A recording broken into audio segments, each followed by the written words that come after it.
Next, from the state capitol, State Senator Don Harmon and State Representative Christian Mitchell hold a press conference to discuss the details of a proposed progressive income tax for Illinois.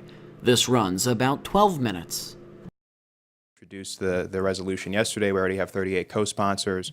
This is a new beginning, and I think that for a lot of the members of the House, the introduction of rates, the understanding that this is a clear tax cut for more than 90% of working families is building momentum and really putting us in a position where we can move this thing forward. So honored to be here. There is no more important issue in the state of Illinois, and we're going to get this thing done. Thank you all. And I'm delighted to be partnering with Christian. This is a great opportunity to provide a third way, an alternative between the two suggestions that have been made, that we either have to extend an unfair regressive flat tax or we have to cut the most critical services that the people of Illinois depend upon. All we're asking is that the voters of Illinois be entrusted with tax policy and can help us determine what we should be doing here in the state. We'd like to present this question to the voters in November, and I'm trusting with Christian's partnership in the House, we're going to be able to convince a supermajority of our colleagues in both chambers to do just that. I am going to be calling my resolution in Senate Executive Subcommittee this afternoon. I'm fully expecting it will advance out of subcommittee and will be in a position to be taken up in the Senate as early as next week. Senator, you used the word exciting, and putting myself, into the weeds, why have a Senate version and a House version as opposed to just running yours, running one of them? Well, as you know, constitutional amendments are among the most difficult things we have to pass. The constitutional requirements for reading the amendments in full, the requirement that they be passed in both chambers in identical form without amendments. We need to be nimble. We need to have vehicles in both chambers. We also, frankly, need to be able to demonstrate support through co-sponsorship. And we can't have a list of 37 co-sponsors in the House of a Senate resolution that hasn't arrived there. So one of the two resolutions will cross to the other chamber, and that will be the one we will pass. And also, there's some competition because you can only have 3 at one time that are put on by the legislature. What fear do you have about being edged out by some of the other big ideas out there? And I'd like both of you to respond. I have no fear whatsoever. The law, as I understand, is you can only amend 3 articles. And we are amending an article that is also being amended by another proposed constitutional amendment. Those should be able to work in tandem. Yes, the revenue article. And I would just second what the senator said. It is an issue of articles, and there are only 2 currently in question. So I think that we're going to build the momentum for this and get this done. I think the 2 things can work together. Just a revenue question for the coming fiscal year. It takes a long time for something like this to get on the ballot and then to pass. So how do you fill the $1.6 billion gap or whatever in fiscal 2015, or what is your recommendation for that, or is there one? The governor has laid out the 2 proposals that he sees: an extension of an unfair flat tax or deep cuts to the most critical services. This could be effective as of January 1st of next year, when the temporary tax is set to expire. These all fit together very nicely. You have in your news release, it's upside down, I can't read upside down anymore. It makes mention of $205,000. It's an increase if you make over $205,000. And when I look back on this year in the future, I might think, boy, 2014, that was the year of the haves versus the have-nots, a theme permeating almost everything this year. Why do I think that? What do you think about that? I don't think it's about haves and have-nots. I think it's about fairness.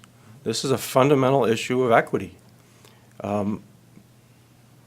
We need to make sure that working families have what they need to get by. This is a way to ask folks to pay their fair share. It really is. It's about ability to pay, but it's also about, what are the critical investments that we make together as a society? I mean, if you're talking about folks who are doing well in business, then they're doing so based on customers being able to buy their products, based on the roads and bridges that they're taking their goods to and from market on, based on the education their workers have received in public schools. And what we're saying is, let's make sure that we have sufficient revenues to cover the critical and key investments the state of Illinois needs to make. And I think that when you present it that way, you present it as an issue of fairness and about economic competition and growth, I think that everyone will buy into that.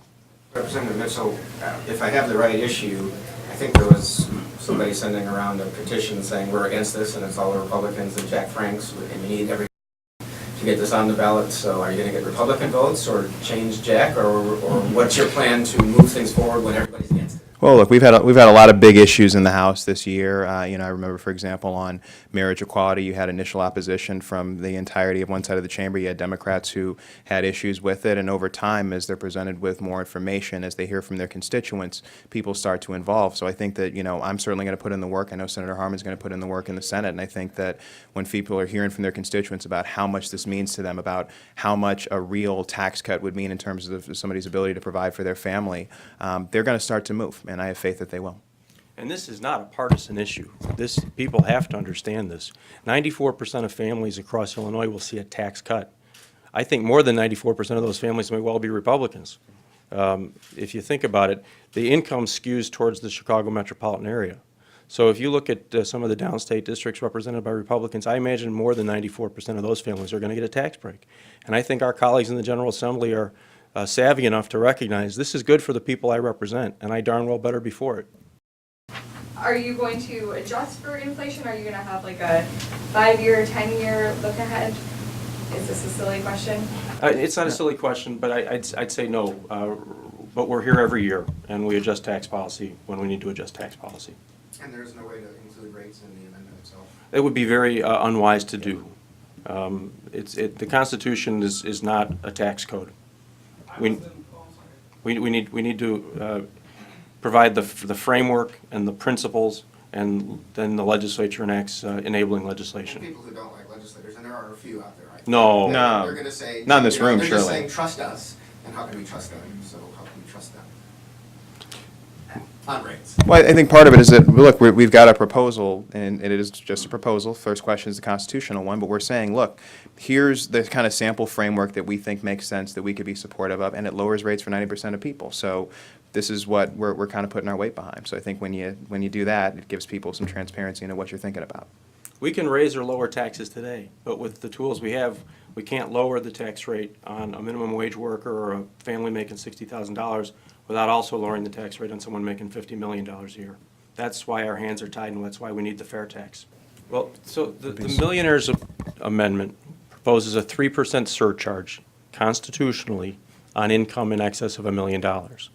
But that's 3% above the base rate.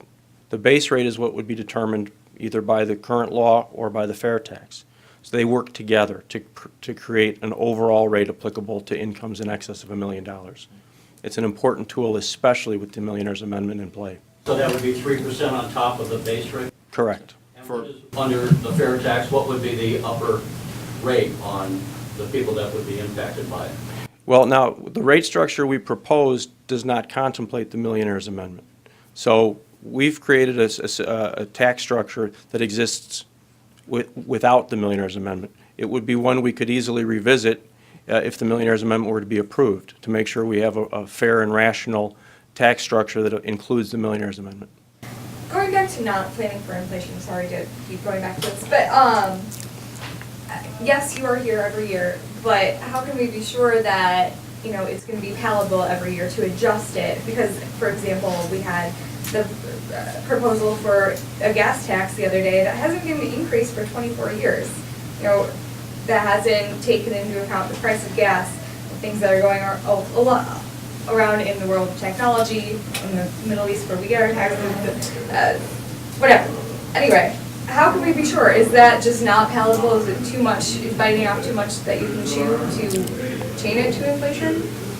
So really what we're dealing with, we're not trying to be pedantic, really is the tool, right? I mean, the option to do this in the first place. And so in part, once we have the tool in place, the General Assembly then sets tax policy. And we're a democratic republic, and you have to talk to your legislator and make sure that they're representing you in the way that you want. So in the same way that we passed the tax increase that happened in 2009 or whenever it was, that would be the same method by which we would be able to adjust tax rates in the General Assembly going forward. We would just have the option to say we can tax millionaires at a higher rate and minimum wage workers at a lower rate, but that would still be at the will of the General Assembly. Does that answer your question? Yes. I don't mean to be nitpicky, I'm just a little bit confused.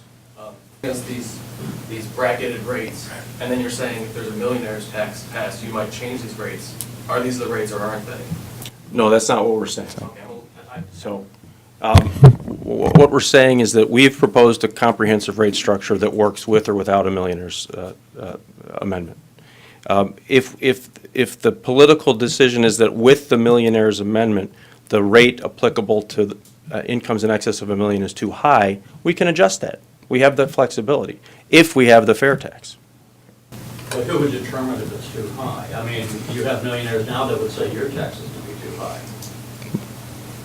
The General Assembly determines tax policy.